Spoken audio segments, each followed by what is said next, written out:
And welcome back to the show. We are delighted to interview Janie Burkett, founder of the Biscuit Bar. The Biscuit Bar is an approachable, fast casual restaurant serving up Southern goodness on a biscuit. With 6 locations in Texas and scaling, they've seen tremendous growth and a loyal following. They look to take this model outside of the state and make it a national brand. Janie, welcome. Thank you, Brian. Thank you, Pat. Thanks for having me. I'm glad to be here. Of Hey, Janie, course. thanks so much for joining the show. Appreciate it. Yeah. Yeah, So, absolutely. first question for you. I mean, there's so much to cover, but first question is really how did you come up with this concept and what led to the moment where you decided to take it from concept to, actual brick and mortar? Yeah. So, anybody who we talked to when we first had the idea about starting a restaurant that had any experience in restaurants, they told us, stop what you're doing and don't do it. Turn back, go the other way.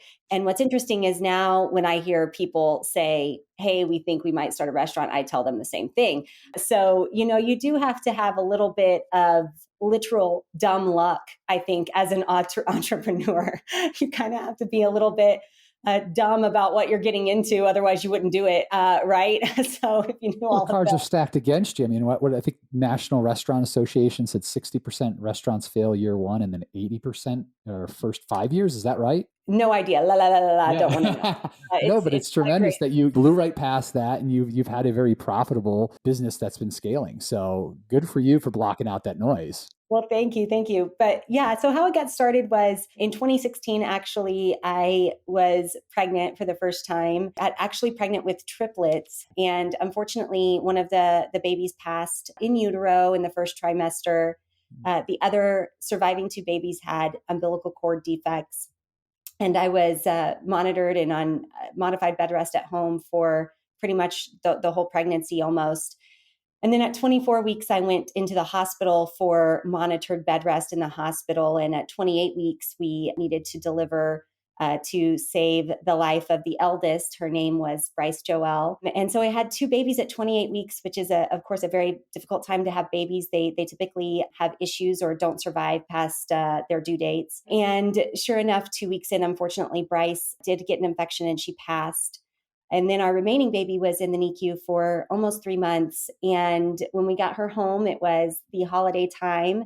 And of course, when you have an immune compromised baby during that time, they say, oh, by the way, you can't leave your house. Like, don't leave, don't go anywhere. You're quarantining. And so we always say we quarantined before it was cool, right? And at Christmas time, our family came over. So of course, we're having comfort food and we kept having biscuits and gravy. And at one point, my husband said, oh, Janie makes really good fried chicken. Janie makes some fried chicken.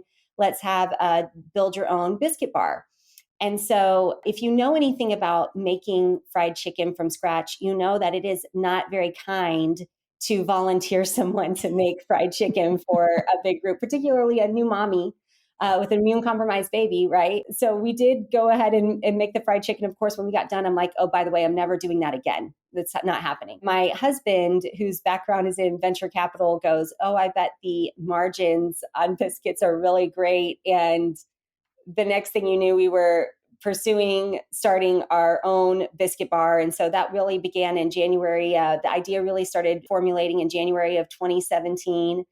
And in April of 2018, we opened our doors to our first location. But when I tell you it was definitely a labor of love, it was. I mean, we built everything from scratch, all of the recipes, the menu, the operations, the processes, the procedures, all of that. And again, we didn't have any restaurant experience going into that. So that's probably why we did it, because we were, like I said before, stupid enough to not know what we were getting ourselves into. But our backgrounds, both my husband and myself, our backgrounds are in business. My background, I was in commercial real estate with CBRE. And then together we had a direct sales or network marketing business. We actually still have that business as an anti-aging product. And we actually grew that business to be quite large. We've done about $78 million in revenue through that channel. Wow. And, so we learned a lot through that industry that really helped us have sound business principles, particularly towards scaling, that we implemented into our restaurant from day one. And so that certainly has helped us scale as quickly as we have. And then again, even having the capital from that business to start the business has really helped us as well. So we did have some advantages from the network marketing business, but again, enough ignorance. You decided you weren't busy enough or something and you just I mean, from one business into the other. Yeah, exactly. And that's kind of the life of the entrepreneur, right? That's kind of the mindset. Entrepreneurs are just crazy enough to not believe in downtime. So, Janie, I have some familiarity with your skin business, and I kind of observed from afar your success there. It was pretty phenomenal. Tell us a little bit about, you said there were some things that helped you. I'm curious about that. How did that translate to scaling the biscuit bar? Yeah, that's a great question. I love to talk about that business. Number one, doesn't my skin look so great, you It do- guys? well, Yeah. hey, I should also add, she is a former Miss Colorado. Okay. Well, we don't need to go Yes. there, Which is yes. but at any rate, so love the product. It was a great product, but I do love talking about that business and that industry. I'm a huge fan of network marketing, particularly for someone like myself. So, I grew up in a household. My mother was a school teacher. My dad was a pastor. So, number one, we didn't have a ton of monetary resources, right? But in those days, it was, how do you be successful? Well, you go to school, you get a college degree, you get a job, and you work for somebody, and then you die. That's kind of the mindset that was bred into me. And so when I first decided I had this chance to be a business owner, network marketing was really where I got my start. And I so encourage people, if you've never been a business owner, you've only ever worked for someone else, I highly encourage you, before you start whatever your venture is or your idea, try a network marketing company first. And the reason I suggest that is for a couple things. First of all, it's free. Now, you may have an actual purchase price that you've got to buy some product or whatever to get started. I think the most you could spend with us at one time was about $1,500. I think primarily it was about $1,000. That was the biggest kit. And as you guys know, even just, filing articles of organization and stuff like that, $1,500 to start a business is literally free, right? So that's what other business can you start for that? So it's very low entry level. So you don't have really any much risk, and you can see how you do working for yourself.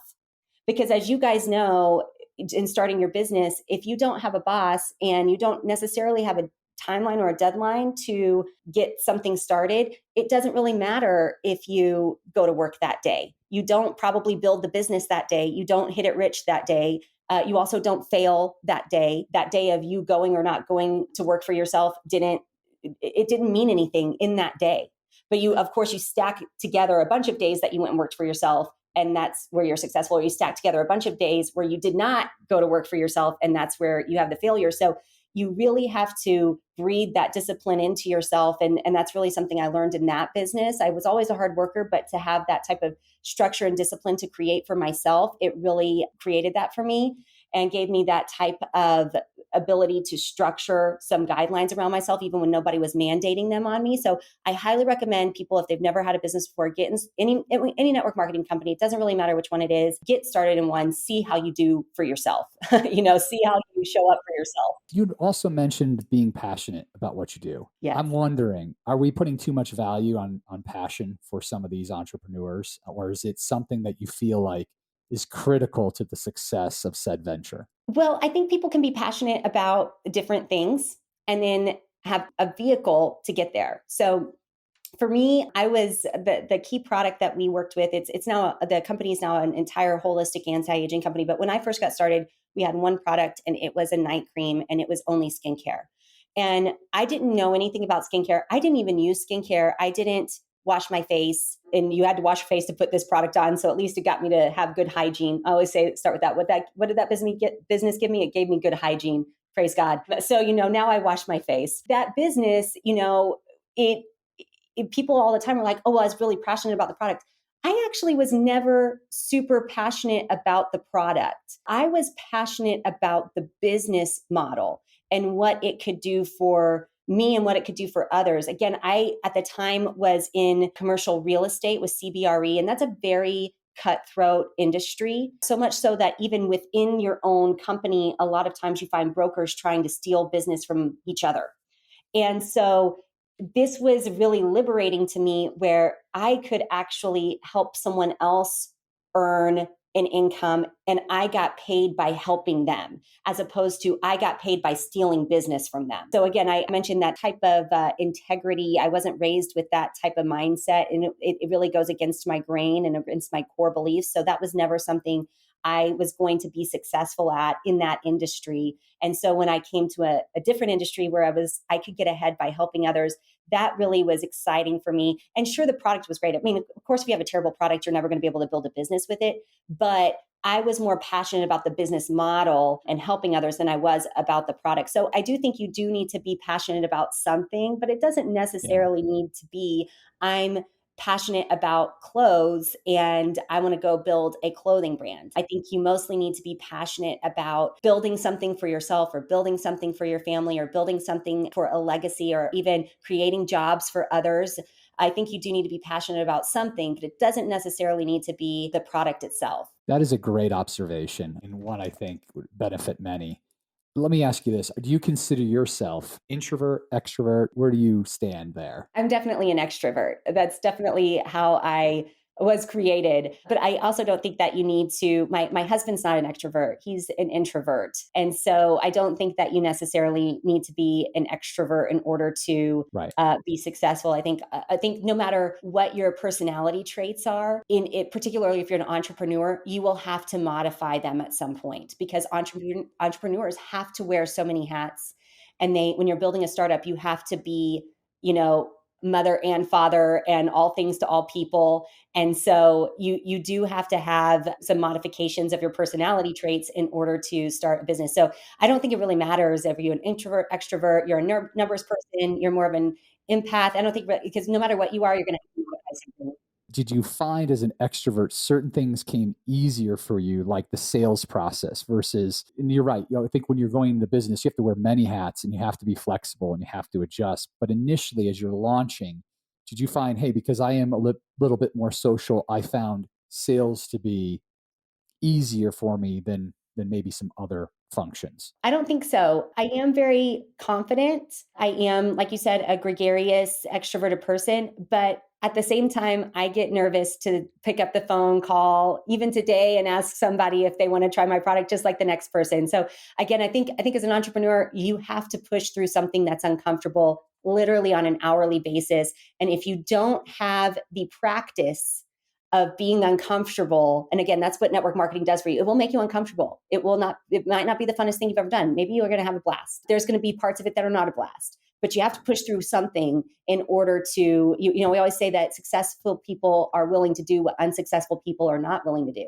So you have to be willing to do something somebody else is not willing to do. So, Jenny, I want to take it back a little bit to what you said and going back to that great story, which I read about in some newspapers down in Dallas, your story and this coming together during a troubling time, the pregnancies. Jacob, your husband, great guy. He said he had a background in finance and venture capital. So Yes. I'm really fascinated when he said in one of these articles, I bet the numbers on this are great because we on the outside, Brian has a little experience in the restaurant business. What we know is that it's a tough business. Yeah. It's not the easiest business. Tell us a little bit about that. I find that really interesting that he identified that and could see the numbers and, take us through that. Yeah. So we really focused on a few things as we were building the business. So how Jacob first looked at that is he went, and of course, anybody can do this if you are enough of a nerd. Okay. And my husband is enough of a nerd. I would not have the patience for this, but he did. So anybody can do this. It's called downloading 10Ks, so of course, every publicly traded company has to file a 10K. And so he went through and found all of the fast casual concepts in their 10Ks and tried to extrapolate out what their food costs were. And then, if we made X recipe using even just the prices that we could get at Kroger, of course, we didn't have access to a food distributor or wholesaler at that point. We just, what's the price at Kroger? Or, in Colorado, you got to have King Soopers. It's the same thing, right? At the King Soopers or the grocery store, what were the prices of flour, of buttermilk, and what could we price a biscuit at if it was, because he could see, okay, well, most of these people's food costs are about, 30%. Okay, if we made this biscuit, what could we what can we make it for? What can we charge for it? Oh, we figured out, oh, this biscuit we could actually sell at a 20% cost and still be a great price, at or below what other places were charging. And so he went, okay, well, if that's your main item and it's already 10 basis points different than what, a Chipotle or a, Smash Burger or some of these other companies were charging, then we could actually build a business off of that. And so that really was our approach for the menu. And so I do think, again, people get really attached to their product no matter what their business is. And I think you have to put the product almost last. Does the product have to be something people love and they'll come back for? Yes. But if you can't price it right, it's just going to put you out of business, right? So the first thing we always looked at was, what's the price? If we put all these ingredients together and, okay, we would have to sell it for $12, but it's just a bacon, egg, and cheese biscuit. Who's buying a $12 bacon, egg, and cheese biscuit? Nobody. Even if it's the best one in the world, you're not spending $12 on a bacon, egg, and cheese biscuit, right? They've got the little bacon, egg, Gouda things at Starbucks for $3.50. So even if it's better quality and all that, it's so far out, you couldn't do it. So we started with the price. Can we buy all of these ingredients and price it for something we think the market will absorb? Right. And did we have a very sophisticated approach to that? No, we just were like, okay, well, what would we pay for it? We'd ask friends and family. Particularly, we'd ask friends and families that maybe we thought had a higher income than us, people that we thought maybe had a lower income from us. What would you spend on this, on that? And so that was kind of our market research. But then after the price, we moved on to the process. So again, what we learned in network marketing is everything has to be duplicable. At one point, we had over 16,000 distributors across 8 different time zones and many different languages, 7 different countries. So what did that, mean for us? Well, I couldn't be the stud. I couldn't be the magic sauce, right? Because I couldn't talk to 16,000 people. So if it depended on me talking to them, then that was not going to work out. It had to be very process driven because the process, it could be the same everywhere. And so we knew the same thing needed to happen with our restaurant. If we ever were going to build a restaurant, first of all, we knew we didn't want to build just one. We knew it would be way too much work to build one restaurant. So we wanted it to be something that could have, 100 or 500 units across the country. And so if it were going to have 500 units, what would we do then? What would our processes be then that we needed to put them in now? And Stephen Covey said, begin with the end in mind. And so we began even from day one, before we had one restaurant, what would we do if we had 500? Well, could we teach someone who could teach someone who could teach someone who could teach someone to make these biscuits and to make the process in such a way that someone who's a $12 or $13 an hour employee or who's 15 years old could give the same product that I could put out? That was going to be key for us. And then the third thing that we looked at was, of course, the product and the taste. Did we like it? Did people like it? But it didn't matter if people liked it if the first 2 things weren't going to be checked. That's great stuff. In terms of that process, take us a little bit through, what does that look on the back end into kind of distilling it down and, like you said, making it digestible by $12, $13 an hour employees? What was that piece like? So that was the deal I made with my husband is, okay, you've got to figure out this biscuit recipe. I said, if we're doing this, I ain't doing that part. Because, at that point, my baby was Blake. She was, even at 4 months old, she was not even 6 pounds. I mean, she was 5 pounds. I mean, she was only born at 2 pounds. So what you have to do as a mother of a micro preemie, they're called micro preemie, is you've got to breastfeed her. Then you've got to top her off with a bottle that's fortified for extra calories to help them gain weight. And then you've got to pump. And you have to do all 3 of those things every 3 hours around the clock in order to get them up to the right weight. So I have been doing that by that point for 4 months. And that's from start to start, mind you. So there's not like 3-hour break in there. It's a 3-hour from start to 3-hour to start. So at best, I'm getting an hour to an hour and a half of consecutive sleep at any given time. And so I was like, I'm not making these damn biscuits, right? So I'm like, that's you, my friend. And so he did. He really just trial and error made biscuits. And he actually going through that criteria, the price and the process. And he made about 10,000 biscuits to come up with that right recipe. And we wanted all of the things from the product side. We wanted it to be, delicious by itself. You didn't need to put honey or butter or jelly or anything on it. You would eat it plain, exactly how it is. So we want it to be very delicious. We want it to be, fluffy inside and moist, but we want it to be sturdy enough on the outside to be a sandwich. We make a burger out of it. So could you hold it like a burger without it falling apart? So he really went through all of the brain damage and all the dishes to come up with 10,000 biscuits. So that's all on him. That's a lot of startup incredible costs too, right? I mean, just a messy kitchen and a lot of startup. 50-pound bags of flour at Costco are $9.95. So, you know what I love, and it's funny on other very successful people in different industries, but there's some similarities, is the grassroots nature of what you did. The research, looking at the 10Ks, that is not a fun exercise. The fact that he went through that and then the recipes. And so you work through the numbers. Let's go back to like the quality control part where you were sort of going. And then at what point do you go, hey, this is a really good recipe, I like it? I mean, do you do samples? What told you from taste, what have you, that you're onto something with these menus? Or I should say the offerings. At the time, actually, my sister and brother-in-law lived next door to us. And they knew what we were trying to build, and they were very honest. So literally all throughout the day, they would get a text, biscuits are out. And they'd come over and we'd all sit around and we'd talk about, okay, well, this is a little more crumbly than the last time, but I like this flavor profile. We're just very nitpicky about it. And we kept, and again, Jake kept good notes. Well, I did this time, and these were our notes from it.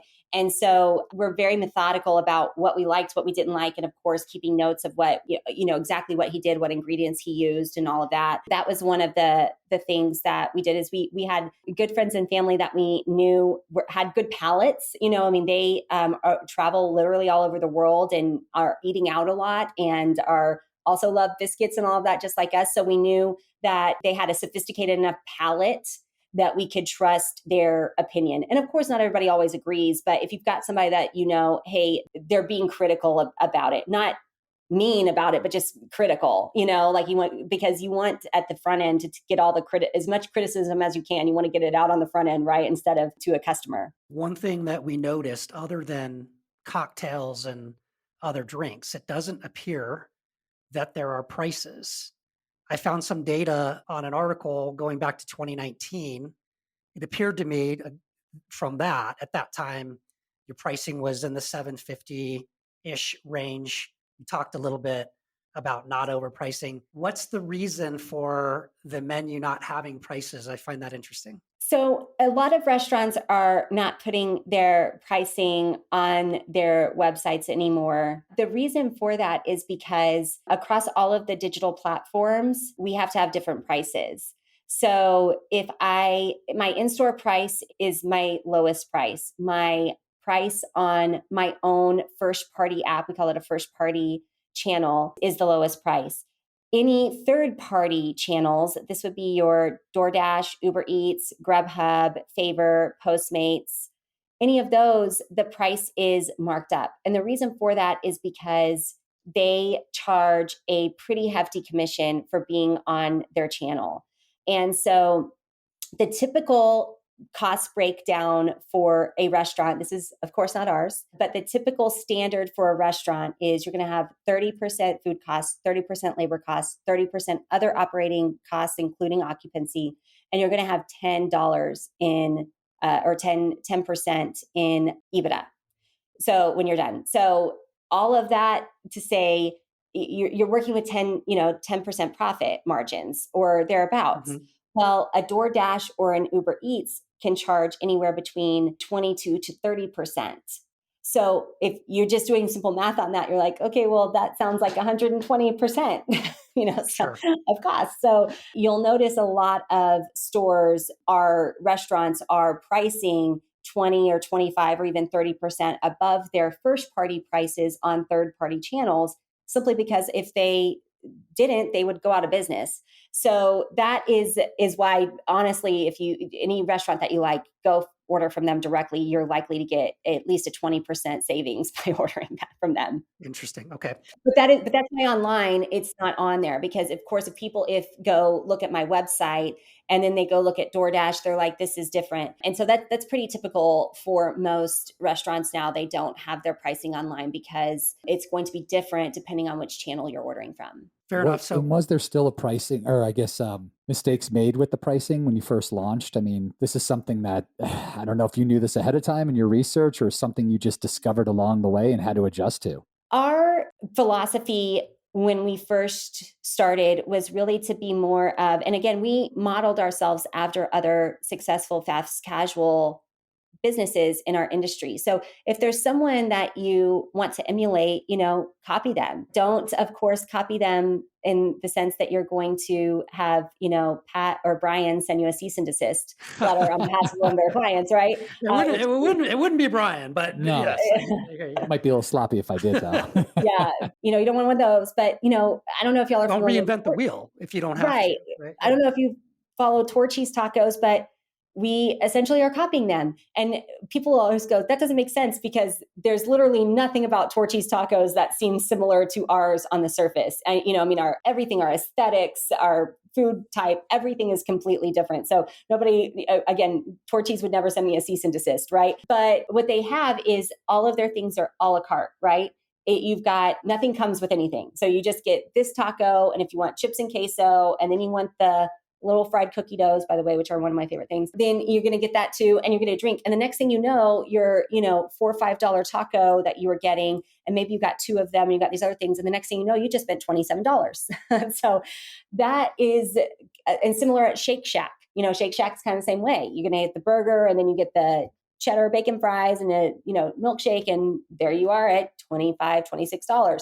And so we started to price ourselves like that from the standpoint of each individual item was not very expensive, but if you compounded them, you would be over $20 or in the upper teens to put together an entire meal. And then, of course, a lot of people are each ordering a biscuit, they're sharing tots, and then they're maybe getting a taco or a cocktail. And so, there's definitely different ways to do that. But then again, if you have somebody that's really budget conscious, they just want sausage, biscuit, and a water, they're going to walk out for less than $6. So let's fast forward. There's so much in here. We talk a lot about on this show about the stresses of an entrepreneurship and stuff, but there's so much in the trajectory of this business that I think we want to get into. And some point, go back to that. I still am just finding it incredible that you guys pulled this off under the circumstances you did. Me too. I'm surprised every day. It always reminds me, as I tell Brian a lot of times when we bring entrepreneurs on this show, I go, yeah, I wish I was that smart. But this starts to take off. Whatever you did worked. Quality works. Your dynamics with Jacob work great. We'll get into that, kind of your partnerships and husband in this instance as a partner. Let's talk about the scaling.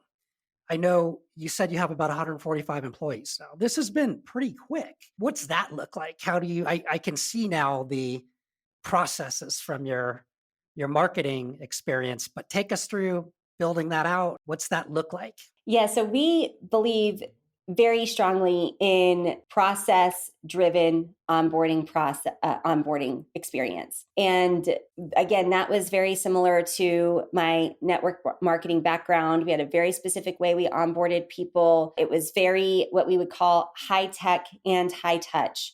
So what does that mean? That means for every moment you have of high tech, you have to have an equal amount of moments of high touch. And a high touch experience could be something even that we're doing, even though it's electronic. This is tech, but of course we're face to face and we're talking, we're interacting. You can see me, I can see you, all of those things. A high tech thing would be something that's maybe only a digital PDF or a video that they're not, yes, they can see, but they're not interacting with that video, right? There's no opportunity for interaction there. And so the high tech is very important because what it does is it maintains consistency across every employee. Every person is getting access to the same information and they're going through the same process. However, people don't learn just by watching a video. So you have to have the high touch component to actually help them retain and make that information be effective. So if you only have the high touch component, it's going to be incredibly fragmented and everybody's going to do it different. Why? Because I would do it different myself from what I did yesterday myself. Why? Because it depends. I could depend on, oh, well, I didn't get my coffee this morning. I didn't sleep good last night. Somebody cut me off and set me on a bad mental path on my way into work. And now I'm just upset or I'm agitated or something else is going on. And I have other things on my mind. And so I'm training you differently today than yesterday. I showed up like in the right mindset and I was training you differently. So I personally would train you different if I just did it without a system. Now compound that across different people in different locations. And the next thing you know, we've got 172 different ways to make our biscuit. And so that doesn't work. So you can't just have the high touch of me showing you how to do it. But on the other hand, if you only have the high tech, I could show you our video right now of how to make our biscuits, but you probably wouldn't make them correctly the first time. Why? Because making our biscuits are made by hand. That means you have to actually feel it and know this does need an extra fold or it doesn't need an extra fold. And literally the humidity in the air can determine how many times you fold it. And so you've got to have a feeling.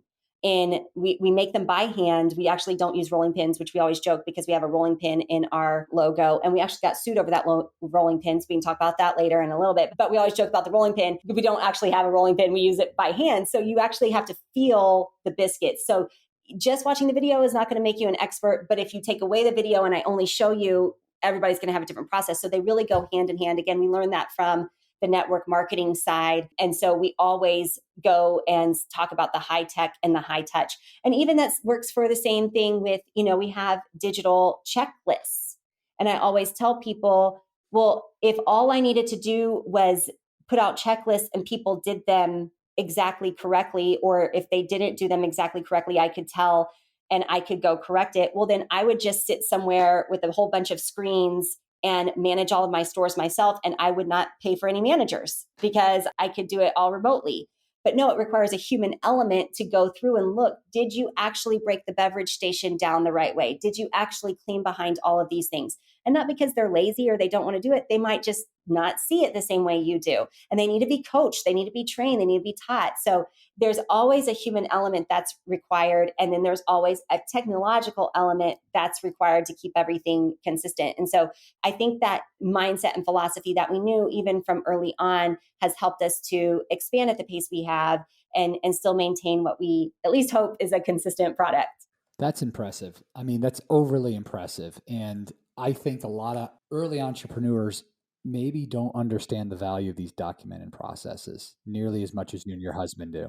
They absolutely don't. And I will tell you who else doesn't understand the value of them as employees. When I tell you this was pushing a car uphill, everybody, and one of the things that was to my detriment, or not to my detriment, but was a hurdle for me is everybody knows, and everybody on my staff knows they've worked in restaurants longer than me. They know that. And so it's, on the one hand, I have their respect as the owner, but on the other hand, they're like, Janie, we really love you. We think you're doing a great job, but we're the experts, right? So I had to overcome a lot of that. I'm like, well, you have been in the restaurants. You do know some things that I don't know. I know some things that you don't know. Let's put it together and let's create something. But the pushback I had internally against using the systems was insane. These are things you really have to go, okay, I am committed to this, because I literally had the day before we opened our Stockyards store, which is in the historic Fort Worth Stockyards, the largest tourist destination in Texas. The day before we opened it, our general manager there walked out because he refused to use our training systems. And I said,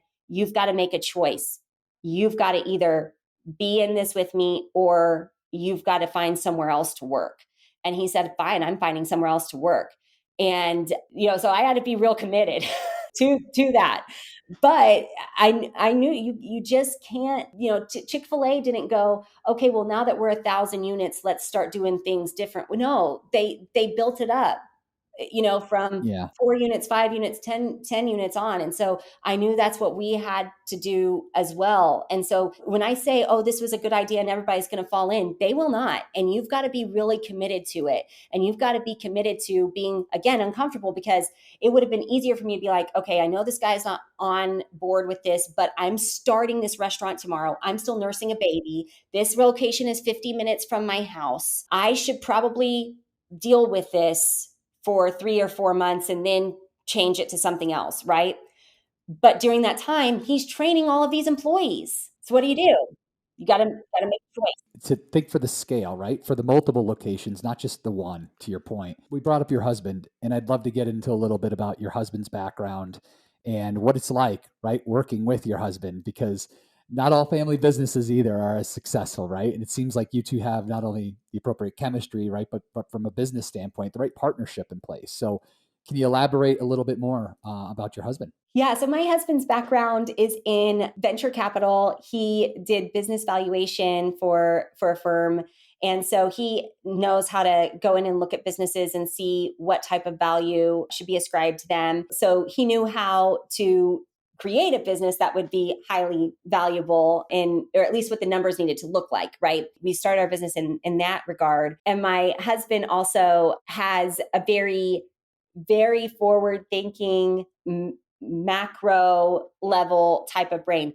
I am very forward thinking and macro level as well, but not to the extreme that he is. So I can get into the weeds of the process a little bit more than he can, but he can see overall what the big picture needs to look like. And so we work well in that regard. He is more numbers driven. I am more socially driven. And so that, if you look at somebody who is more on the social side, of course, we've taken many different personality types tests. So, if you're familiar with DISC, we have one that we love called Culture Index. But if you are higher on the social side, what that means is that you're actually more empathetic. That doesn't necessarily mean emotional. It just means empathetic. So you have a way that you can feel and intuitively know how other people are feeling and think about things. And if you're more data driven, you don't necessarily have that quality. And so for us to be able to bring that together and go, well, I think customers are going to feel this way. And he goes, well,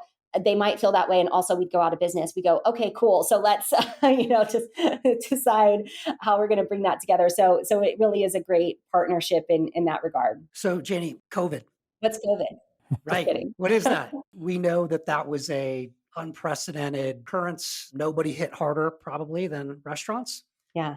Tell us about it. As you're telling us about it, I'm also curious, what is the current situation, right? If I close my eyes and visualize, how many stores, how many employees, where were you at? What did you think you were going to do in 2020? And then what happened when the world changed? Yeah. So in 2020, obviously in March of 2020, we did two things the first week in March of 2020. We had the space of our Arlington store turned over to us. And that same week, we signed our SBA loan for our Stockyards store. And so in our Stockyards, our Arlington store was our fourth store. Our Stockyards store was our fifth store. So we had three going. Our third store was only about 3 months old. And yeah, so first week in March, we signed this SBA loan. And then we also are getting this space turned over to us.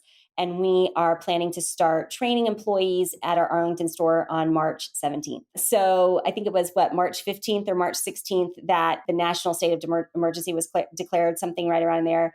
And so, of course, we didn't bring our employees in for Arlington store. That was definitely an incredibly terrifying time for us. We had just closed on our fifth SBA loan. We have 3 stores up and running. These other 2 are not. We're obviously committed to these loans.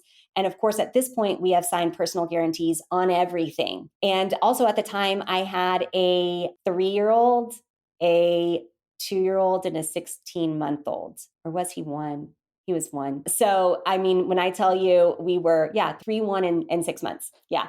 And so when I tell you, it was like, okay, I'm still nursing this little baby. And we have these 5 loans, but we've only got, 3 stores open. We're not sure when these other ones are going to open. I mean, it was definitely a terrifying time. And then of course we couldn't actually accept any in-store business in any of other stores. So it was definitely a scary time, but we were able to, turn on all of the third-party channels. I mean, really and truly, I do believe the Lord had a plan for us. We are anticipating turning on all of the third-party channels for the first time on March 20th. That was our go live date.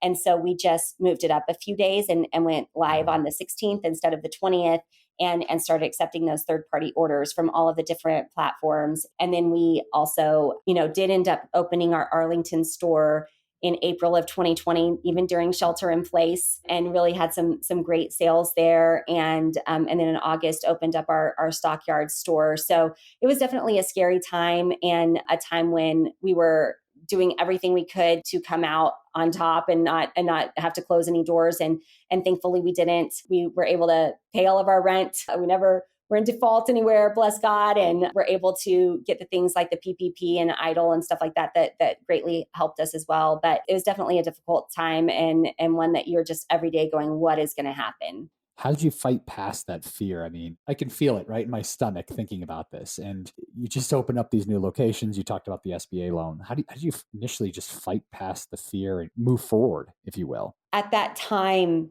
it was just like we've burned the ships, like we cannot go bankrupt. I mean, we would be homeless.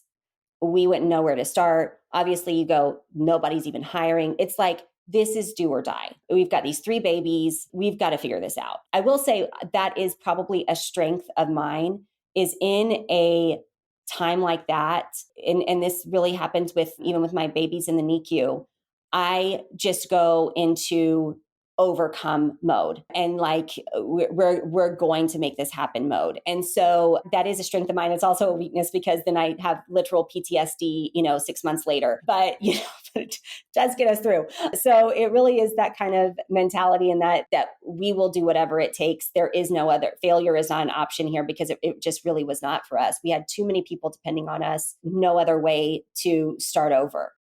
So Janie, this is so great. And you're so exemplary. And I can feel the energy of no quit, success, faith, family, the whole 9 yards, right? I know your faith is very important to you. Your family is really important. But this concept of overcoming, every entrepreneur kind of faces something, probably not to this level, restaurant, COVID.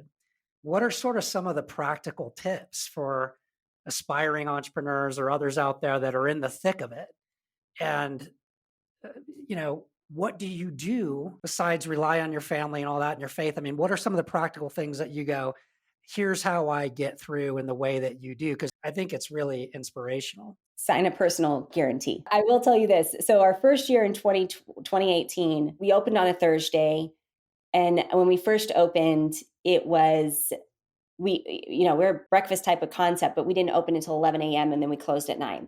So as we were trying to, educate our consumer from the beginning that we're not just here for brunch, right? So that first Sunday, I was there making this custard that we soak our biscuits in to make French toast out of the biscuits, highly delicious. I'm there making this custard, and it's about 10:20 a.m. And I can see the line that is forming already. And there's about 60 people in the line. And it's 40 minutes still before we opened. And by the way, I'm 7 months pregnant at this point. So my oldest baby, I just feel like I need to say this. My oldest child is 6 years old. My youngest is 18 months old. I have 4. So if you can do the math on that, I've literally been popping out babies this whole time. In fact, so much so that at this point, when I text somebody, I always go, "Hi, it's Janie. FYI, I'm not pregnant." So, I mean, I'm not pregnant right now. Tubes died. But anyway, so by this point, I was 7 months pregnant. There's a line out the door, and my mom had my, at the time, 2-year-old. And I said, or she was 18 months actually. And so I said, "Mom, I need you to go to Costco and buy all the eggs they have, just all the eggs." And she goes, "Oh, well, I'm in church." And I said, "Cool, get up right now." She goes, "Well, it's not the altar call yet." I'm like, "Don't get up right now, out of church, go to the Costco, buy all the eggs.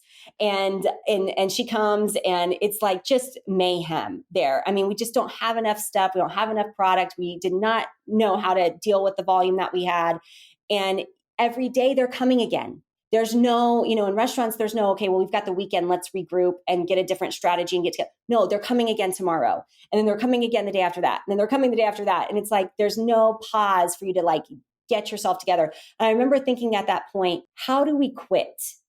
And I literally started going through in my mind, okay, if we just quit right now, like, how would that go? I'm like, well, we could probably structure a deal with the landlord. What do we do about these SBA loans? Well, probably they would want to come and collect our house. So that would not be good. Who could I live with? Okay, well, my sister just moved to New York City. I'm definitely not moving in with her. Okay, I don't think I have anybody else I can move in with. Okay, so if we're homeless, where are we going to go?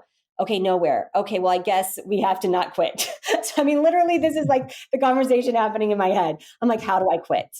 And I couldn't because I was like, we signed a personal guarantee, I'm going to be homeless. So you've got to, and this is where it's like, do you have something in place that's your quit factor is high? And that might be, you might be able to artificially do that by telling a bunch of people to hold you accountable. Like, hey, I need to accomplish this. I know I can accomplish this. I know it's going to be very difficult. It's going to be hard. And when I tell you I'm going to quit, you have to tell me I'm not allowed to. So you can put some artificial boundaries in place like that. But man, nothing like a personal guarantee and being homeless to make you not quit.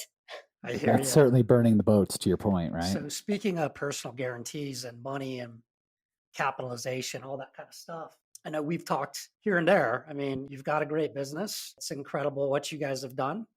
And you've looked at options, private equity. I don't think you've done any private equity, or you can tell me otherwise. I know you've looked at a lot of that. Take us through that. I know you want to build $1 billion brand, and I have no doubt that you're going to get there. I'm listening to you talk, but what's that piece look like for you? We've been in capital raise mode for over 2 years now. And I will tell you the deal fatigue is sitting in, but we've had a few deals that we have signed, term letters or LOIs for, and have gone through the quality of earnings stage and purchase and sale agreements and all of that, and have at the finish line just fallen through.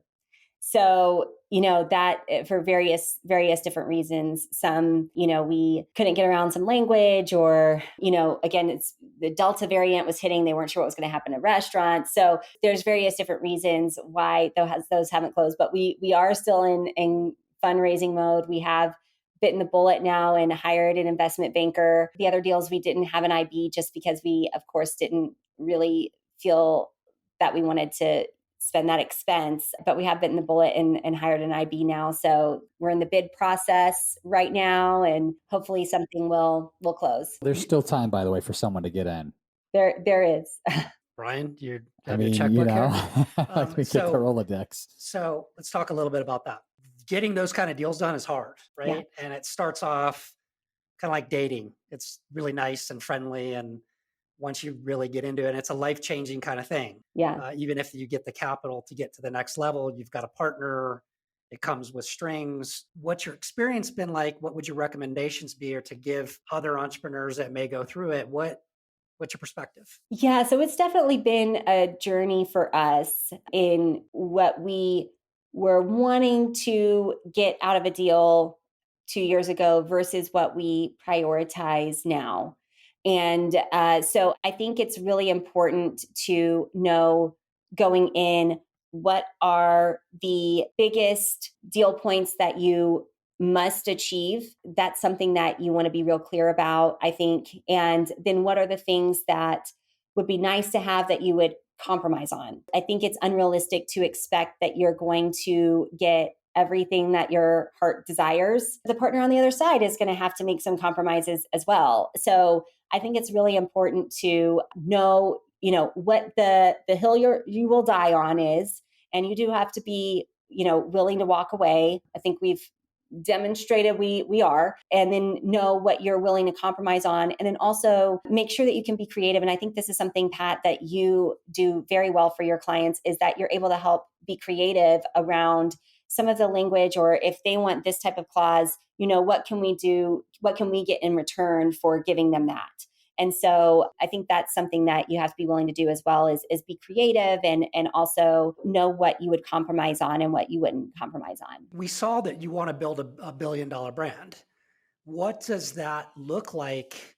You've got an investment banker. Is this something where you're looking for like minority partner or maybe a majority partner you guys would stay on? I think your expertise and hustle would be almost irreplaceable, but I don't know that, depending on who the PE may or may not be able to bring in. What's the goal to get to that billion-dollar brand? And are you you and Jacob looking to be a part of that, or? That is one of the things that I think is been something that has been a journey for us, because we've had some partners who have wanted to franchise. Currently, we're corporately owned, and we've been through a journey with that where we've been very against franchising. Then we've entertained franchising and even looked at some partners who wanted to franchise. But then, when we come back to it, we go, okay, well, we know even, Kava, for example, had their IPO this week. They got a massive, well, they're not even profitable. So the multiple on EBITDA doesn't even make sense because they're not profitable. At 263 units, and they were valued at $4.9 billion according to their IPO. And, similarly, Torchy's Tacos was a little over 80. I think there were 88 stores, and they had about $1 billion valuation in 2021.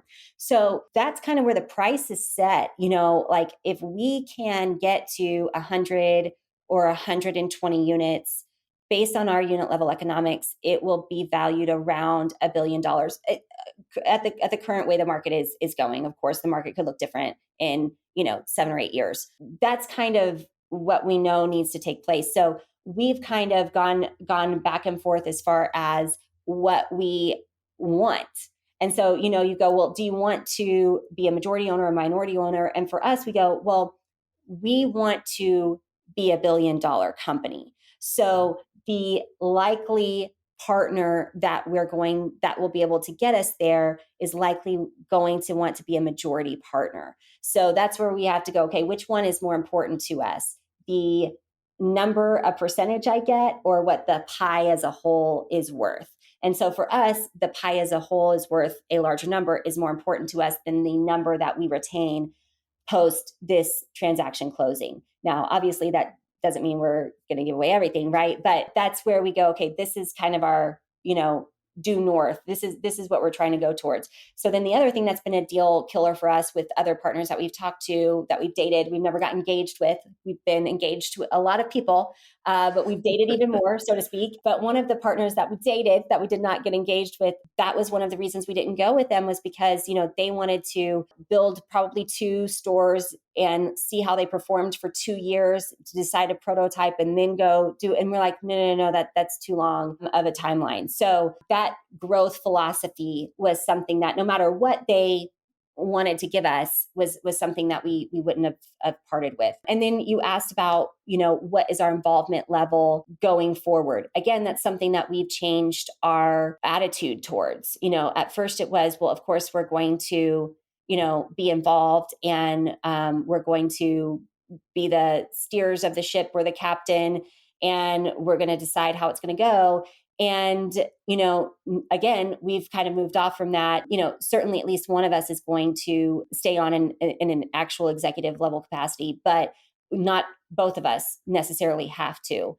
And we would love to do that, or we would be willing to part with one of us if that is more advantageous to an equity partner who maybe has some of the strengths already on their staff that fills one of our gaps. So we're certainly open to that. Again, depending on what the growth plan is and our belief in that equity partner's ability to achieve that plan. What's interesting is that I can tell you're passionate about, I'm not hearing that you're ready to check out. No. And, you may take some chips off the table, but in some way, shape, or form, and bringing some more horsepower via capital and sort of a network, if you will, that successful PEs can do. So you guys are in this whole thing, right? You want to see this go all the way is kind of what I'm hearing. You're exactly right. I mean, part of this deal is we do want to take a few chips off the table, but we always say this is not like nothing that's changing our lifestyle. You know what I'm saying? This is not like, oh, we're got this new home in Aspen now, or like literally nothing in our lifestyle changes.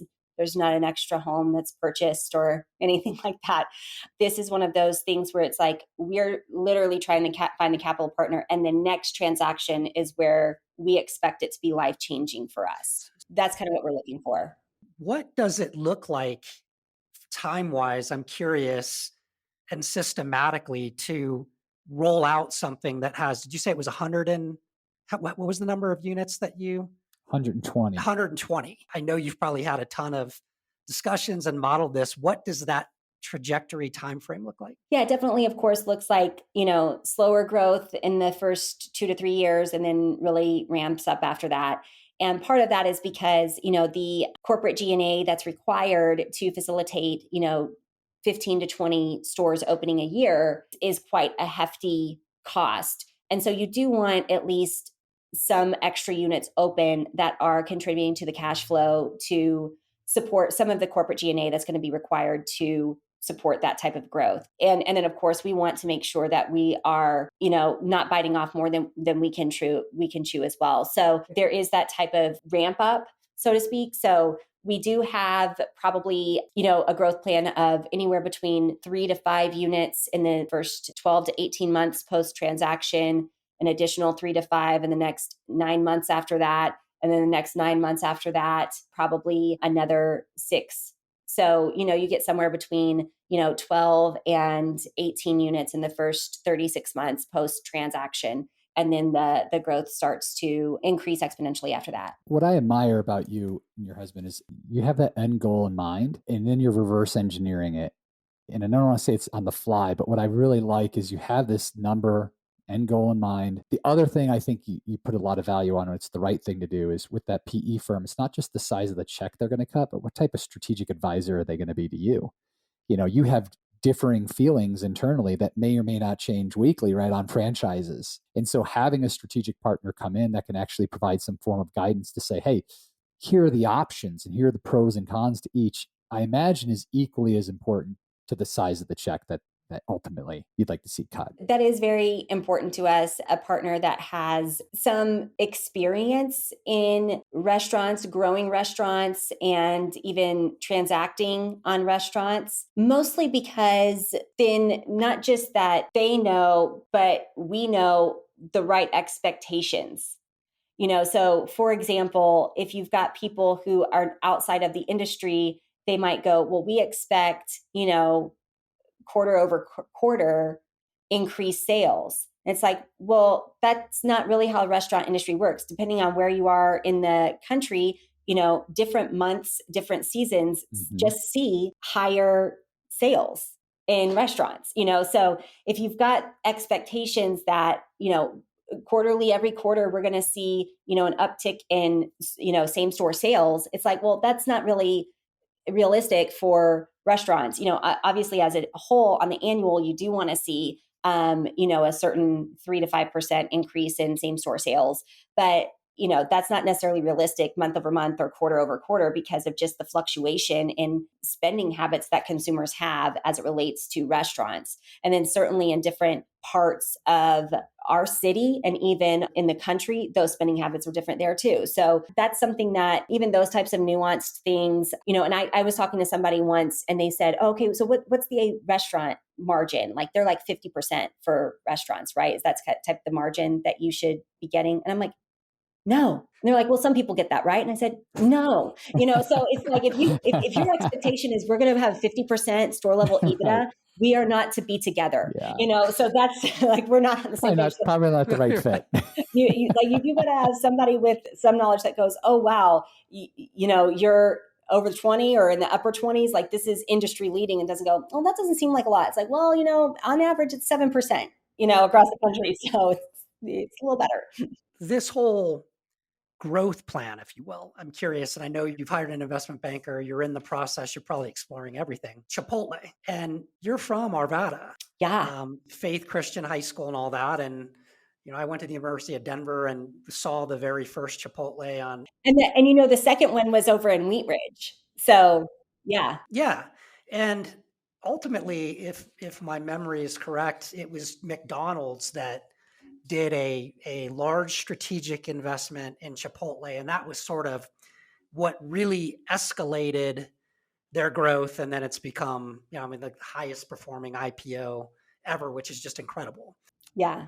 Does this market for you look like, is it a strategic potentially, or is it private equity that's focused on casual fast food restaurants? What's the market for that kind of capital, and what do you see that being ultimately? Yeah, so there's definitely a lot of private equity and even venture capital that is in the restaurant space. That's something that's a very active market. And of course, there's definitely different private equity firms that specialize only in restaurants, and they only have restaurant portfolios. And there's others that have restaurant portfolios as arms of their total portfolio. So it is a very active space. And the reason for that is because, on the one hand, of course, as you know, restaurants are very risky.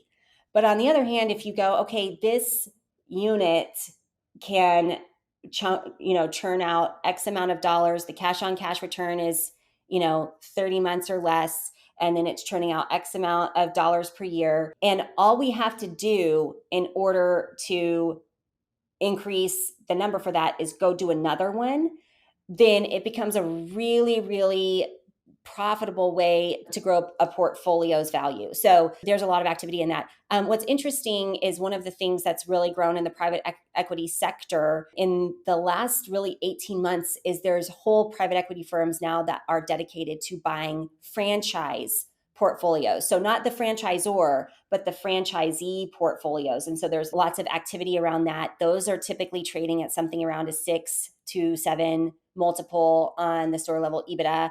And they want to buy really high performing franchise concepts and portfolios that are already, built and can begin giving a return on investment that same day. They don't have to, hire development people to oversee all of that and to have a ramp up time and all that. So that is a sector of the private equity as well. And then most famously, back in 2021, I think it was, or maybe it was late 2020, Dunkin' Donuts had a big trade where they traded at a 25 multiple on their franchisor EBITDA. So, that's definitely the argument for franchising, because that's like an insane multiple. That is. But they, to build up that type of a franchisor, of course, Dunkin' Donuts has, I don't know what the number is, don't quote me, but it's 20,000 units, Yeah. So I mean, what it takes to go build that type of volume to get that type of multiple is a lot, which is again why we've stayed on the corporate owned side, at least for right now, because we go, okay, well, we know how we can do 100 units. So with that, I would imagine with that model, which makes a lot of sense, location's got to matter a lot, right? How do you make those determinations? How have you made those determinations in terms of demographic and what have you?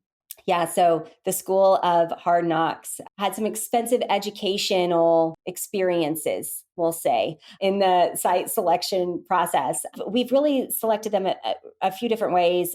Some of them I've sourced, some of them we've had other brokers source for us. So we have a very different all product type for our portfolio of what type of real estate classes our products are in. So, I mean, we have the downtown class AA office tower. We're in the first floor lobby of that building. Like I said, we're in the Fort Worth Stockyards, which is a tourist destination, and we're in a building that was built in 1910, and it was built as horse and mule barns, and now there's a biscuit bar in there, and that's a huge, massive redevelopment. And then we've got class B retail strip center in there, and then mixed use developments and all of that. So we've got really a smattering of different product type, retail product type that we're in. What we have going forward really is more of a philosophy of trying to be where we have high visibility and high accessibility, really great parking, and then a demographic that of customer that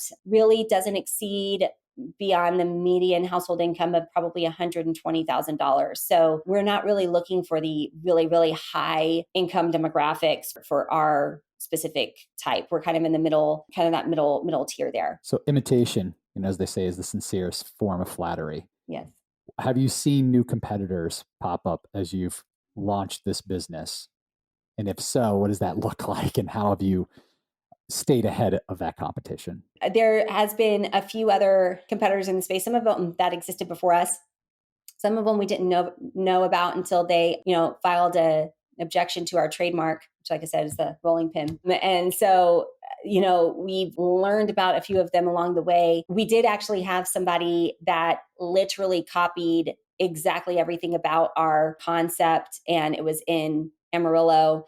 And they literally came in and asked us questions, and we're like, hey, we're trying to put a concept just like yours in Amarillo, and we're asking us for advice. And we're like, okay, we'll give you advice in the form of a letter from our attorney. Because at first I was like not too concerned about them. But then I read an article where they're like, yeah, we're going to franchise. I was like, oh, no. Yeah, I don't care. Honestly, I don't care what the heck you do in Amarillo, but you sell my brand, I'm after you. Do whatever you're going to do in Amarillo. You go sell my brand and we're going to come to fisticuffs, So at any rate, but yes, it's come out a little bit. I think what is interesting about what we do from a service delivery perspective is, we are fast casual counter service. We are not full service sit down. So even the concepts that you have out there that are really in high growth mode right now, like a snooze or a first watch, they're full service sit down. Obviously, their probably target for ticket times is about 15 minutes. And they close at 2:33, something like that in the afternoon. We are open in all of our stores at least until 9 p.m., some of them till 11 p.m. And then our Deep Ellum store that I told you about on the weekends until 3 a.m. So we do the breakfast, lunch, dinner, and late night as well.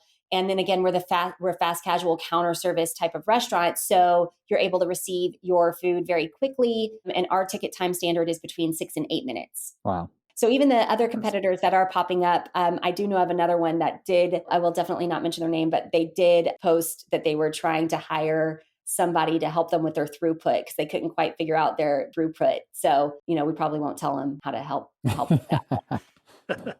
Or share the processes you've already established. Yeah, exactly. So what does the management look like now? Sounds like you've got it pretty dialed in. How do you vet management level people? I know you and Jacob are co-CEOs. Yeah, I act as the COO and Jake acts as the CFO.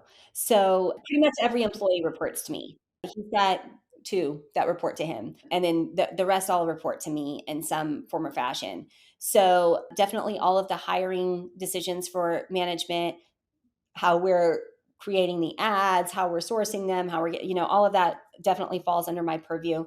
And what is interesting is, of course, that's been a learning experience for us as well. And we actually just recently went through an exercise where we hired 3 managers. And what we did before we hired this group of managers is we deleted our ad that we had used before and started over from scratch. And I really went through the process of going, what are the things that they are required to do that's different than, of course, in any restaurant, you're required to write a schedule. You're required to order the food truck. You're required to, make sure the health code things are followed, right? That's restaurant management across the board, right? You're counting the cash or creating a cash log. Oh, that's the same everywhere. What is something that people do with us specifically that they may really hate or they may really love? And let me tell them what that thing is. And hopefully the people that go, I would hate that, will not call me. And then the people that go, I would love that, I want to find them, and call them. So one of the things is I am currently in a very micromanaging type of mode because as we are waiting to bring on a new capital partner, I am really trying to fine tune every part of our process, every part of procedures that we have, what's working, what's not working. We have a management log system where they post everything in these management logs, and everybody from our hourly supervisors, assistant managers, general managers, all the way up. I get this log. It's a digital log. It actually generates about 2,200 emails in logs a week. And I read every one. Wow. And I'm responding to a lot of them, asking questions. Well, why did you post that? Well, what was different about that in this time? Hey, don't forget you didn't use the right, code here. I'm in their business. Okay. Wow. So some people really hate that. Some people go, wow, I would get to work directly with the COO that way, or a founder of the company that way. That sounds so exciting, right? So some people go, I don't want that level of micromanagement. Some people go, I would love to have that level of access. So, we put that in the ad. And of course, the people that have been winning with us and that we really highly value, and we go, how do we duplicate them? They love working with me. And of course, the people that don't work with us anymore, they hated working with me. So, it's like one of the things going to remain constant is that I'm here. You're going to have to work with me. So let me try and find the people that love it. So we put that in the ad. The other thing that we do is we are a very tech forward business. So like I said, high tech is very important to us. Of course, the high touches as well. But we've had people who have joined the business and they've been in restaurants for a long time. And a lot of people that have been in restaurants for a long time, they have not been with restaurants that have really assimilated to the next level of restaurant tech. And really right now, so this is restaurant tech is really like the huge thing in restaurants, right? In 2017, the average restaurant had 5 pieces of tech in their tech stack. Today, the average restaurant has 20 pieces of tech in their tech stack.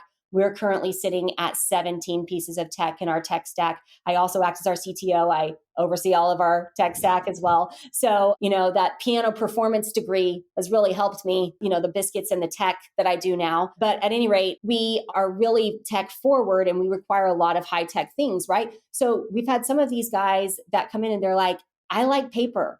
And I'm like, that's fine, but you're not going to like it here.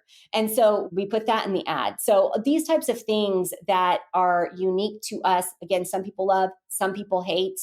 We put that in the ad and we try to be very upfront about it and scare them off before we ever even brought them on. And thus far, we're still training a few of these people, but thus far they seem to be really in on our culture and really in on what we value so far more than we've had in the past. And so hopefully it's working, but I guess we'd have to follow up in, 3 to 6 months and I could tell you the update. That's great. What about the vision? So are you also sharing that vision with these new employees as soon as they come on? Because I would imagine it's easier to say, look, here's the reason why. Here's my why as to how I'm micromanaging and the purpose and what we're trying to get right, as long as they understand the vision. Do you share that quite often with your employees? Yes. And we tell them very much so. We say, hey, look, we expect you, and I tell them this too, I expect you to be 110% in on our systems and following them exactly. I also expect you to give me all of the feedback you have on it. So this is a collaborative process, but you can't collaborate with me if you don't know what we currently have. So that's what I tell them up front is you need to be using this 110%. You got to be all in. You've got to know it better than anybody else. You've got to know it in your sleep. And then I also need you to give me the feedback that you have on what's working, what's not working, what you think's stupid, what you think shouldn't even be in there, what's not in there that we're missing. Like I want all of that feedback. And I let them know too, if you're not giving me feedback, that means I believe you're not using the system because I know that system is not 100%. I know it is not perfect. I know there are things like if I had to grade it, I'd probably say it's 75% there. Now, 75% is better than 0, but I can't go tweak the remaining 25%, or I'd probably call it the remaining 20%. I don't know if we'll really ever get more than 95%. It's never going to be perfect, but I can't get it to get any better unless I get the feedback directly from the field. And so I tell them that. I say, number one, make sure you know this in and out. Once you do know it in and out, please give me the feedback. Also, by the way, if you're not giving me feedback, I'm concerned. And so I let them know I expect a level of collaboration from them literally right from the start. Again, some people really like that. And those are the people I'm looking for. And some people go, I don't like this. But because you're transparent and you're open with the communication, you've also changed your styling of how you're hiring just by trying to push away the audience that maybe it's not intended for. Have you seen, since you made those adjustments, a reduction in your overall churn, whether it's because you've had to move people out or because it wasn't the right fit? Absolutely. We had a pretty key employee who was not bought in on a lot of these things. And when I tell you the addition we had through subtraction, it was night and day. If you've got somebody who is not bought in on your vision and what you truly value, you've just got, if you're the owner, you can't change for them. I sometimes have been in my I would say one of my biggest weaknesses is I do take so much personal responsibility that I say, okay, this person isn't resonating with me. How can I change my delivery or my or how I'm communicating with them to get them bought in? And we have someone on our staff who's our president and general counsel. And one time when we were talking to an employee who we ended up dismissing, I'm going, okay, this is good feedback. I do need to change my approach. Our general counsel goes, no, no, no. He's like, you can't expect her to always change her approach. She is here. She's the owner of the company. You've got to figure out what works for her. And so on some regard, yes, we still have to have that idea that I'm going to change my approach or see what I can do to work with you. But in some cases, it's like, okay, after you've done that a little bit, you got to go, okay, well, I'm here. I'm the one that signed the personal guarantee. They're not going to take over the personal guarantee. I'm going to sign the I'm the one that did. So they've at some point got to be able to assimilate to my style. And so on the one hand, that sounds selfish, but on the other hand, like you can't have everybody fragmented doing something different. And if you've given the employee a chance to assimilate to your style, and it's still we're not seeing eye to eye on the vision, you've got to separate. And I will say one thing that we have not done well at, but it's been a philosophy of ours because it's hard, is we want to hire slow and fire fast. And it's really hard to do. And like I will say, we are not good at that, but we're trying to be. Makes a lot of sense. One of the things I think is really cool, Janie, is most exceptional entrepreneurs have a lot of vision. You clearly do, you and Jacob, but not everybody has that kind of policy driven, make it replicable. And you're really into that. I think that's a really powerful combination, the vision and your command on your business is just remarkable. The other thing I think is pretty cool, and you must have read you didn't read my article today because it just came out this morning, but Oh, no, I did not. we write a lot on preparedness when it comes to transactions. And so with what you're looking at, I can hear that you're really focused on building the infrastructure and making it systematic. And that's it's an investment, but that's going to net you dollars in the end. And it's so important. And to have the business on even the management end self-sustaining, particularly when you get in the middle of the transaction, you can't lose profitability and those sorts of things when you're going through those kinds of things. So kudos to you in kind of giving a textbook course on what you should be focused on in building your systems. I think that is a really good point. And I think something that I would add to that is if you are in a place where you're building in order to transact, if that's to sell your business or to bring in an equity partner, I would very much highly suggest be very profit focused. I know that might sound like common sense, but I mean, one of the things, we don't pay for our cell phones out of our business. I don't pay for my car out of my business. I don't pay for my gas out of my business. When we go out to eat, I don't pay for it out of my business. I don't pay for my nanny out of my business. I don't pay for my internet out of my business. Well, we have a corporate office now. We pay for our corporate office internet out of our business. But we don't have personal expenses coming out of our business. Now, would a CPA advise us differently? Probably. So this is where you have to decide what's the end, right? Because from a tax perspective, of course, it would be better for us to have a lot of these things come out of our business because they truly are business expenses. I mean, my cell phone is a business expense. I mean, that is a business expense. But when I know that I'm trying to transact, I am going to try and make sure that I keep the business expenses as low as possible. And so I do think sometimes entrepreneurs are like, oh, I'm going to use my business as another way to even have some more tax deductible expenses, which quite frankly, I am totally for. That's another great reason to do network marketing because lower some of your tax burden. But depending on what's your goal? Is your goal to lower your tax burden or to? I think what you're talking about is ad backs. I see this come up all the time. Yeah. And there's a balance. I mean, I run as much as I can through my business, but if it came to selling, you've got the all expenses paid trip to Jackson Hole or whatever. Now, it's fairly normal to have some ad backs, but it definitely adds to the transaction length and you've got to redo everything. And there's a limit to what's going to be acceptable. So kudos to you for doing that because I'd say you're in the minority and that makes the transaction really clean. So not only is it the dream restaurant, but you're like the dream owner for a private equity investor, I'm sure too. Keep telling Yeah. them that. I Keep mean, telling them listen, that. it's all Listen, there. Keep telling them not to change the deal after we've already signed the deal. I'm going to take some Please. notes from you on Oh, transaction Tell the people, that's so Pat. fairness, right? that's so I funny. mean, But Pat's right though. I mean, honestly, and I know it's if you think about it logically, right? I've spent time in private equity and venture capital, and you look at you're profitable, right? You're scaling, you've reduced your churn, you've got a number of systems in place, but you're also with the profit, you're reinventing yourself, and surviving COVID's huge. I mean, all those things combined, right? Aside from the drive and where you guys are going, I think makes you really an attractive business to want to partner with to achieve those numbers that you've set out for yourselves. So that is pretty considerable.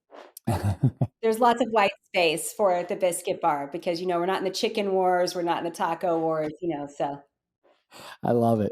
Well, come at me, enough. private equity. I'm ready for a ring. And by that I mean a yeah, private equity ring, not a Yeah, not a right. yes. So speaking of the actual ring, how do you and your husband manage any form of a work-life balance? I mean, you've got a large family, a very young family. I don't think, like you said, your kids really haven't had experienced life outside of you having this business in place. So, do you try and make time for that work-life balance? And if so, how are you doing it? Yeah, so one of the great gifts that COVID did give us is that we got a corporate office. And so I remember, in March, April of COVID, of course, remember one of the things they were talking about was, you know, the commercial real estate market's going to implode, right? Because everybody's just had to set up for remote work, and now they know they can have remote work, and they're not going to need all this expensive corporate office space, right? And I'm like, you guys don't have small children at home. Okay, so those of us with the small children at home, even I had a nanny, they could still see me, so of course they want mommy or they want daddy. It's usually mommy. Our kids is about 50-50. When we were very 50-50 partners in the business, and we're really 50-50 partners at home too. So it depends on which one's yelling at them. But they want the other. So during that time, we were like, we cannot, our business is demanding more of us, and we can't do this and of course the kids couldn't go to any other childcare because it was all closed, right? So they're at home.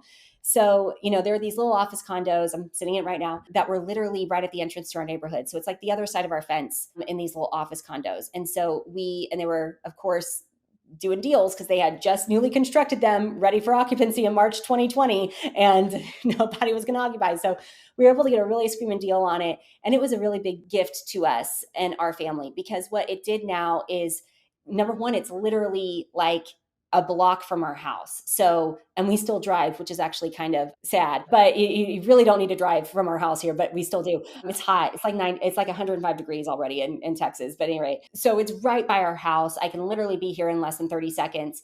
And so because of that, what it really enabled us to do is now we really just work at the office. So when we're at the office, we're able to get more work done quickly because I don't have, Bluey going in the background, or the Paw Patrol or whatever, or mommy, he hit me, she took my toy, whatever, so I don't got to deal with that. I'm able to focus, get it done. And then when I'm at home, I really am as focused and devoted as I can be on my children, instead of, trying to do an email and spend quality time with them at the same time. So it really did create that delineation for us, and being able to be focused, really focused on work when we're at work, really focused on home and our family when we're at home. And that's been a really big gift for us. And then also, I mean, we do put other things in place. I personally I go, okay, even in my family, what's high payoff activities for me? Well, really and truly, laundry or the dishes are not high payoff activities for me. Why?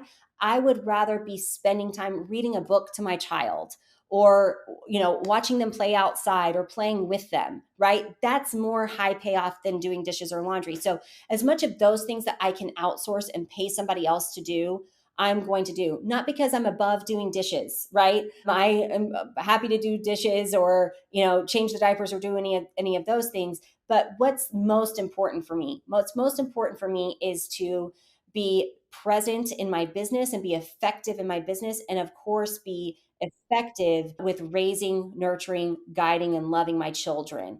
And so those are the most important things for me in my life. And so if there's something I can outsource that doesn't fit into one of those categories, my family or my business, then I am going to outsource those. That's fantastic. Janie, this has been incredible. I just can't even tell you how, I mean, I've known you. I've never heard this story from the ground up. It's amazing. It's remarkable. I really mean that. I know, Brian, it'd be impossible not to see this. This has really been a privilege for us. I have no question we'll probably see you on, Forbes or something when you have the next major restaurant IPO. And if you don't, kudos to you on the person that you are, what you've overcome. You're a remarkable businesswoman. And this is just really, really inspirational to have had the time with you today. Oh, well, thank you. Can I say one other piece of advice I have for aspiring entrepreneurs? Absolutely. Yes, yes, please. I will say, find yourself experienced and not cheap legal representation. Can I give that? Now, make sure you tell everybody I didn't plant that question, but yes. No, I don't know. Maybe let me Pat did tell- plant that one. I really do believe that, and that is experienced in whatever the legal issue you're facing. And again, we've learned that the hard knocks, right? So the first couple of stores that we opened, we had a friend who would cut us a deal, and he was an estate attorney. And now he's looking at not real estate attorney, family planning type of thing. And he looked over our leases. So we did pay him, but of course it was a little bit of a different rate than we would probably pay an actual commercial real estate attorney, right? And he did his best, but that $2,000 or $3,000 per location that I saved on the front end has probably cost me $150,000, $200,000, maybe more, and counting, on the things that we didn't have in those leases up front. As I always say, and I've learned this the hard way. Listen, I'm a businessman as well, and I have to bring in attorneys on Yeah, outside of my expertise, and I work with attorneys and manage attorneys and good and bad and fired and all of that kind of stuff. But as I've come to learn, as I always say, don't hire a general practitioner to do your heart surgery, whatever that ends up being. An M&A deal, private equity, litigation, commercial real estate, so on. absolutely. And even we had at one point, we have a food and beverage. So I always say I've got attorneys on attorneys on attorneys at this point. In fact, I now have an in-house attorney to be the interface with all the outside attorneys, right? But one time we had a very big biscuit company that wanted to oppose our trademark, our logo. And, their settlement letter for us was, well, just don't grow outside of DFW and we'll let you keep your logo. And we're like, oh, no. We were only one location at this point. They wanted us to not use our logo anymore. And at the time we had a food and beverage attorney that was helping us like with liquor license and things like that. And so they found out about this and they were like, oh, well, we can help represent you in that trademark dispute as well. And I was like, I don't know about that. Of course, we started Googling the other attorney that had filed this motion against us. And this man had successfully represented Raising Cane's mark of the words "One Love." So the actual words "One Love," Raising Cane's owns those now because of this guy. And Wow. that's, successfully defended against another large corporation. And I was like, the food and bev attorney ain't going to cut it. Right. And so, of course, we went and got actual, trademark specific attorneys. Right. And we were able to successfully defend our position there. And we did not have to settle and we did not have to, really give up anything in order to keep our mark. It did cost us, probably $20,000 or so to defend it. But now that I'm looking at private equity and where can I expand and all of those things, I would not want to have to tell them, hey, by the way, if we go here or if we go there, we have to change our logo, right? Because I agreed to this in my first 18 months of my business, not knowing where we were going, right? That probably $20,000 we spent on that, although at the time was a lot. I mean, it's still a lot of money to us. But at that time, it was definitely a lot of money to us. And we were then at that point spending that during COVID. it's like, geez, this is not the right time to be spending 20,000 extra dollars on anything, let alone this, right? But looking back, that's probably severely, really, really have kept us from getting the type of valuations that we wanted. And the other thing that I know that Pat, I saw that your wife, who I absolutely love and respect, she had posted that she had shared a post of yours that had said, you deserve courageous representation. That is, when I saw that, it was like literally almost shed a tear. Like, if I can say nothing else for entrepreneurs, please find representation that is an expert in that issue, whatever that issue is. And then also make sure they're going to represent you courageously, like I know is something a part of your firm, Pat, because so some attorneys are going to have you so risk adverse that you just got to end up in a padded cell somewhere and not taking on any risks, right? They want to help you avoid every risk there is. And so much so that it might end up killing the deal, or it might just have you in a padded cell somewhere, not leaving your door. What did Frodo Baggins say? It's a dangerous business leaving your front door, right? It's like, part of the nature of business is that it is risky. And you are taking some risk. Now, do you want to take stupid risk? No. Do you want to be informed about what type of exposure and this is the type of risk that you are maybe assuming, and here's what it could mean for you down the road. You want to be informed about that, and you want representation that's going to help inform you about that. But you also don't want representation that's just going to have you scared in a corner somewhere, not able to proceed, right? What's interesting, and I know we identify on this front, is that, the legal part is, I mean, at least at my point where I'm at in my career, it's probably the easiest part of the job, although we still come up with technical issues. But, the other thing about that is you really need kind of a deal partner. Like, an effective attorney is an effective deal partner. No, you're Yes. not sitting down calculating EBITDA or whatever, but you are, if you're doing it effectively, looking at the numbers, you understand the numbers, and you're making sure that it translates, and you're not eradicating what is often millions of dollars, and getting to that, by the way, that requires getting through other attorneys and private equity professionals. There's an advocacy component. So I Yeah. think you get that. You want, whether it's your investment banker, your attorney, whomever, yes, the technical acumen, but it's the strategy, because big business comes with a strategy. You better be willing to bring it back. And it, most of the time, doesn't have a whole lot to do with commas and technical legal issues. So Yeah. And I had a friend in a different industry, a completely different industry, who felt like there was somebody was infringing on the trademark, and she was going to send a letter to them. And I said, well, did you have, somebody that's a trademark attorney draft, look at this for you and draft it? And she said, well, we can't afford that. I said, well, then you can't afford to send that letter. I said, you've got to know that when you send that letter, they're going to do something, which is then going to require you to do something else, which is then going to require them to do something, which is then going to require you to do something. You got to know you're in for some legal fees on the front end, and don't go cheap on the legal fees. And if you can't afford the legal fees, then try and stay out of it. well, it's funny, like when, a lot of folks will want to buy a business or sell a business or whatever the case is, and you just know that their expectation, not for any impure motive, they just don't. It's the estate planning lawyer example. My advice is, then you can't afford to do this trend. You can't afford to do this, because you will get it wrong and it will be very painful. So then you shouldn't be trying to buy a business, right? Correct. Because there is an element of it within reason that you've got to be willing to tolerate. And I think that's, for all of us, everybody here on this podcast started our own business in different respects. And I think that's an evolution as a business owner, right? I mean, my evolution from 9 years ago, I wanted to save money on absolutely everything. And I understand it. Now, once you've had enough pain points, you realize you get what you pay for. You need honesty, you need integrity. Money always matters, but you get what you pay for. Yep. That's absolutely correct. Yeah. Again, Appreciate thank that. you for telling and sharing your story, and all the best on your continued success. Well, thank you guys so much. It's been such a fun time being with you. So thank you for having me. Thanks again, Janie. Okay. Take care and good luck.